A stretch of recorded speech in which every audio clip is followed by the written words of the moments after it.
Welcome to the Daily Walk Podcast, brought to you by Walk Thru the Bible. The Daily Walk Podcast is a daily devotional that will guide you on a life-changing journey through the Bible in 1 year. Join us every day to hear the entire Bible in a year, alongside a daily devotional thought that will help bring God's Word alive for you.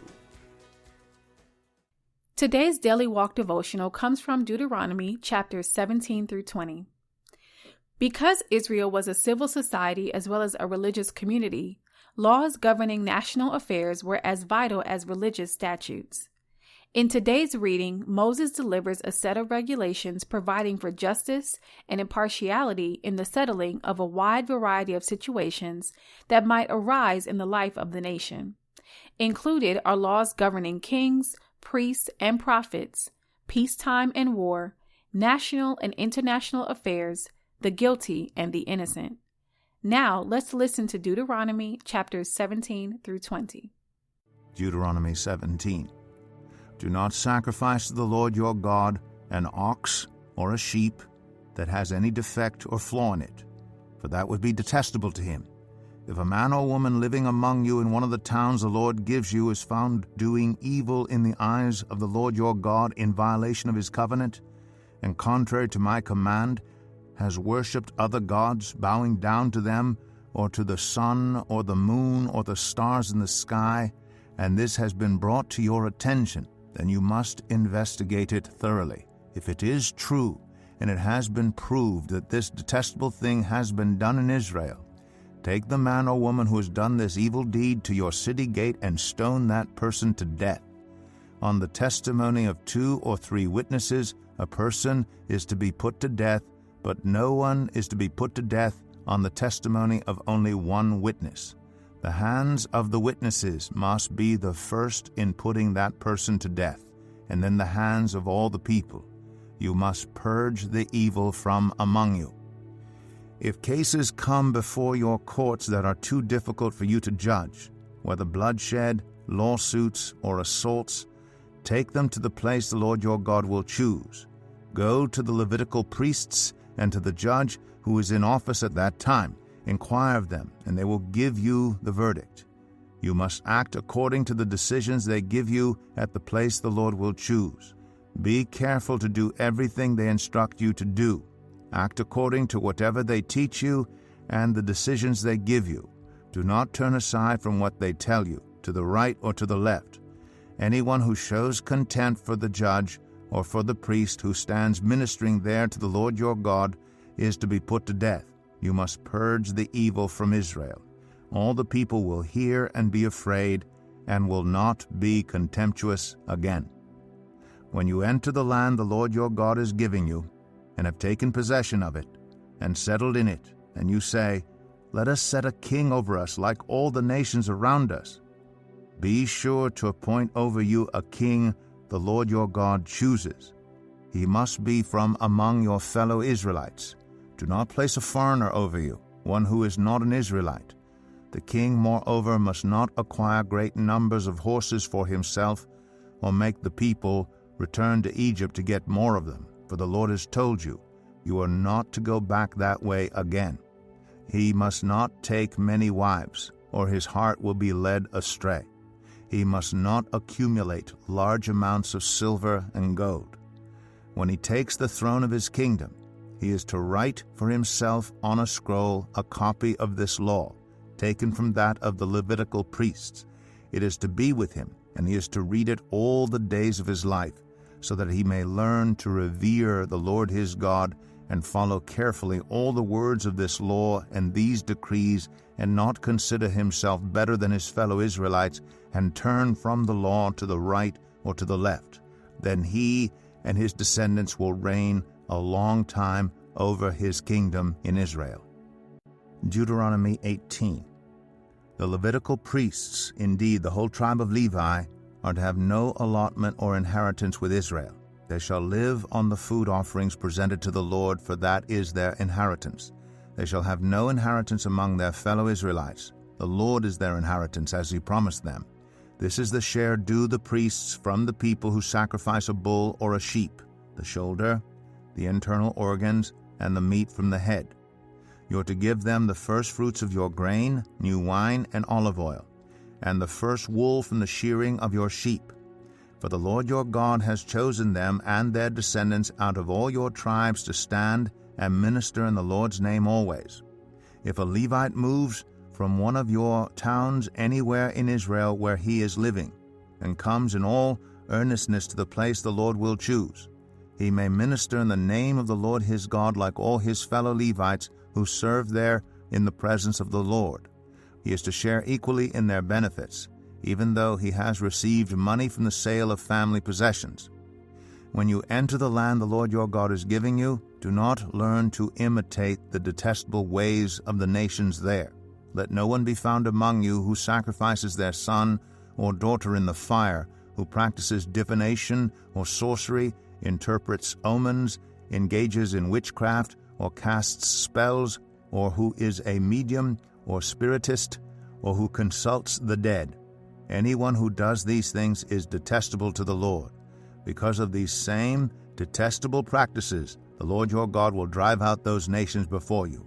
You must be blameless before the Lord your God. The nations you will dispossess listen to those who practice sorcery or divination. But as for you, the Lord your God has not permitted you to do so. The Lord your God will raise up for you a prophet like me from among you, from your fellow Israelites. You must listen to him.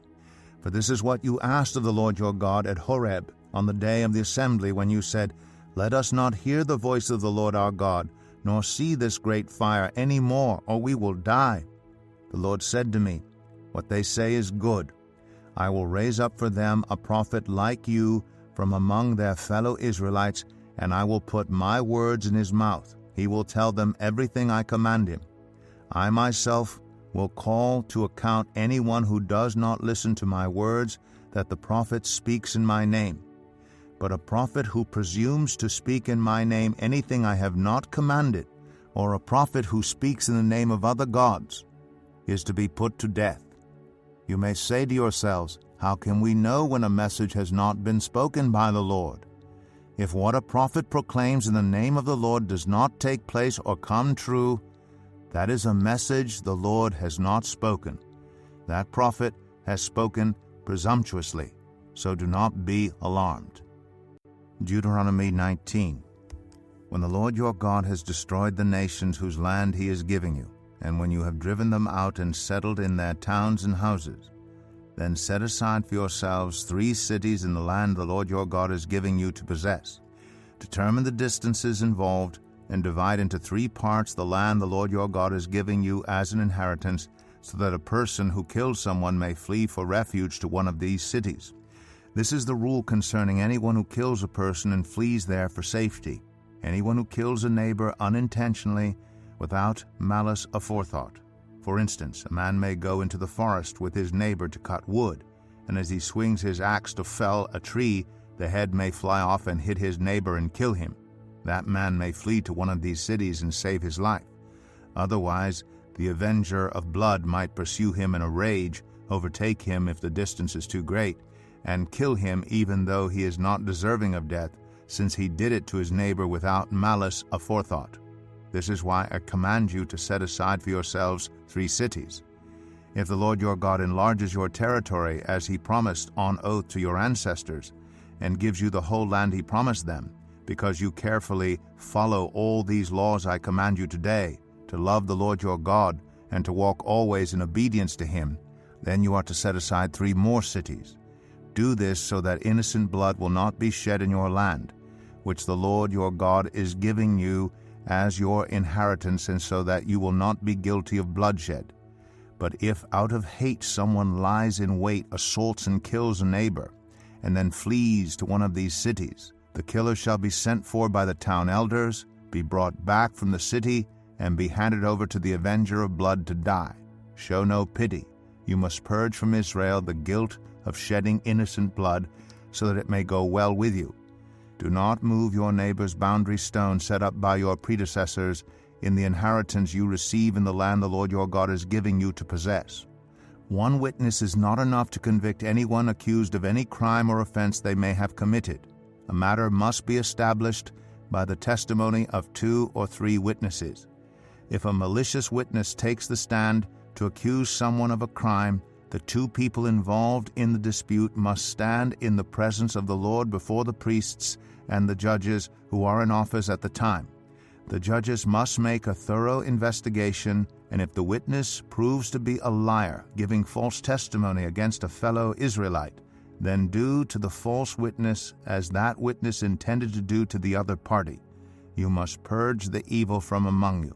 The rest of the people will hear of this and be afraid, and never again will such an evil thing be done among you. Show no pity. Life for life, eye for eye, tooth for tooth, hand for hand, foot for foot. Deuteronomy 20. When you go to war against your enemies and see horses and chariots and an army greater than yours, do not be afraid of them, because the Lord your God who brought you up out of Egypt will be with you. When you are about to go into battle, the priest shall come forward and address the army. He shall say, Hear, Israel, today you are going into battle against your enemies. Do not be faint-hearted or afraid. Do not panic or be terrified by them. For the Lord your God is the one who goes with you to fight for you against your enemies to give you victory. The officers shall say to the army, Has anyone built a new house and not yet begun to live in it? Let him go home, or he may die in battle, and someone else may begin to live in it. Has anyone planted a vineyard and not begun to enjoy it? Let him go home, or he may die in battle, and someone else enjoy it. Has anyone become pledged to a woman and not married her? Let him go home, or he may die in battle, and someone else marry her. Then the officers shall add, Is anyone afraid or faint-hearted? Let him go home, so that his fellow soldiers will not become disheartened too. When the officers have finished speaking to the army, they shall appoint commanders over it. When you march up to attack a city, make its people an offer of peace. If they accept and open their gates, all the people in it shall be subject to forced labor, and shall work for you. If they refuse to make peace and they engage you in battle, lay siege to that city.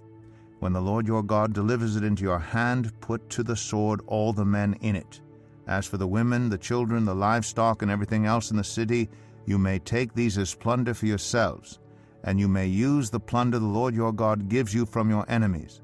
This is how you are to treat all the cities that are at a distance from you and do not belong to the nations nearby. However, in the cities of the nations the Lord your God is giving you as an inheritance, do not leave alive anything that breathes. Completely destroy them, the Hittites, Amorites, Canaanites, Perizzites, Hivites, and Jebusites, as the Lord your God has commanded you. Otherwise they will teach you to follow all the detestable things they do in worshiping their gods, and you will sin against the Lord your God. When you lay siege to a city for a long time, fighting against it to capture it, do not destroy its trees by putting an axe to them, because you can eat their fruit. Do not cut them down. Are the trees people, that you should besiege them? However, you may cut down trees that you know are not fruit trees, and use them to build siege works until the city at war with you falls. Here is your daily devotional thought to help you put God's word into action. Now, I don't know if this is true or not, but did you hear about? If you've ever been the subject of such talk, you know the pain and destructiveness of hearsay. God hates rumors, hearsay, and gossip.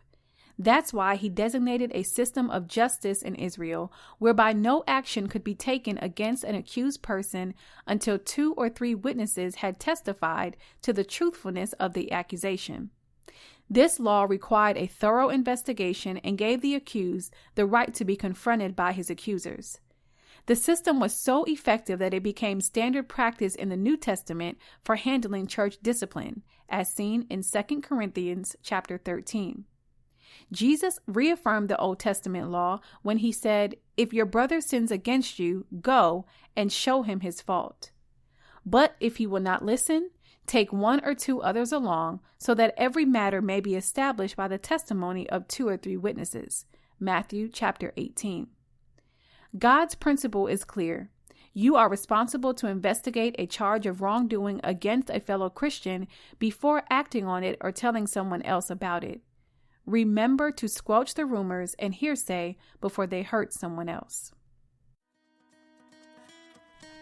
Thank you for joining us today for the Daily Walk Podcast from Walk Thru the Bible. Be with us tomorrow as we continue our life-changing journey through the Bible in a year. Love this episode of the Daily Walk Podcast? We'd love for you to rate and give us a review on iTunes or Google Play. Make sure you subscribe so you won't miss an episode as we walk through God's Word together.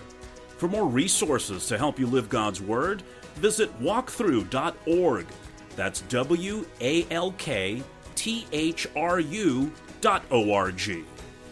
Walk through the Bible. Take a walk, change the world.